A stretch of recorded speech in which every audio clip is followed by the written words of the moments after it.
High বন্ধুরা, কেমন আছো? আপনাদের রাখি কুকিং রুম চ্যানেল থেকে ওয়েলকাম।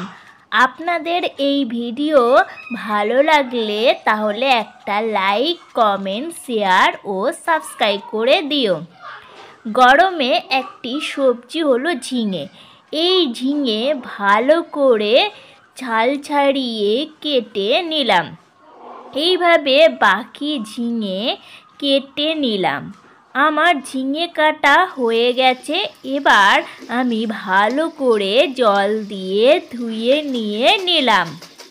আজকে মাত্র দুটি উপকরণ দিয়ে পেঁয়াজ ও লঙ্কা, কাঁচা লঙ্কা বাটা দিয়ে আজকে এই ঝিঙে চচ্চড়িটা রান্না করব।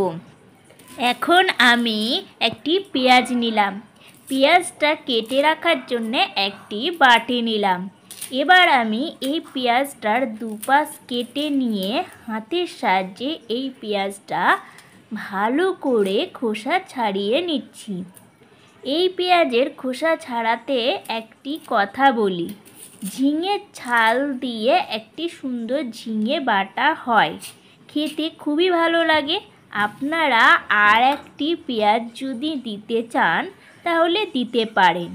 আমি একটি পেঁয়াজ দিয়ে এই ঝিঙে চচ্চড়িটা করব।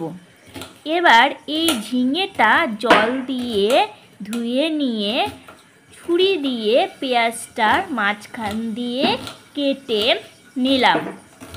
এবার পেঁয়াজটা কুচি কুচি করে কেটে নিলাম। এবার আমার পেঁয়াজ কাটা হয়ে গেছে। এবার এখন আমি কড়াইতে তেল দিয়ে তেলটা ভালো করে গরম করে নিলাম। তারপর পাঁচফোড়ন দিয়ে এরপরে কেটে রাখা পেঁয়াজের কুচিগুলো তেলের মধ্যে দিয়ে দিলাম। এবার আমি ছোট চামচের 1 চামচ নুন ও হলুদ দিয়ে দিলাম। ভালো করে নেড়ে চেড়ে নিলাম একটুখানি। এরপর কেটে রাখা ঝিঙেগুলো আমি এই কড়াইয়ের মধ্যে দিয়ে দিচ্ছি। সব ঝিঙে দিয়ে দিলাম।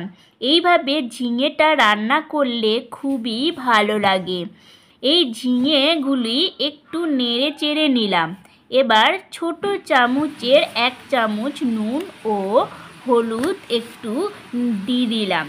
এবার একটুখানি নেড়ে চেড়ে নিলাম কিছুক্ষণ।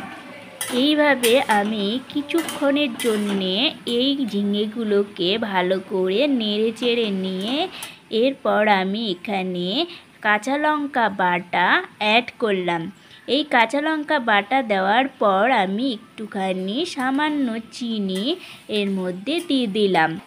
একটু নেড়ে চেড়ে এরপর আমি ঢাকনা দিয়ে দিলাম। 5 মিনিট পর আমি ঢাকনাটা খুলে আরেকটু ভালো করে ঝিঙেটা কষিয়ে নিয়ে রান্না করে নিলাম। এইভাবে রান্না করে নিলাম ঝিঙে চচ্চড়ি। আমার ঝিঙে চচ্চড়ি রান্না হয়ে গেছে। এবার আমি সুন্দর করে যেই ঝিঙে চচ্চড়িটা সাজিয়ে নিলাম।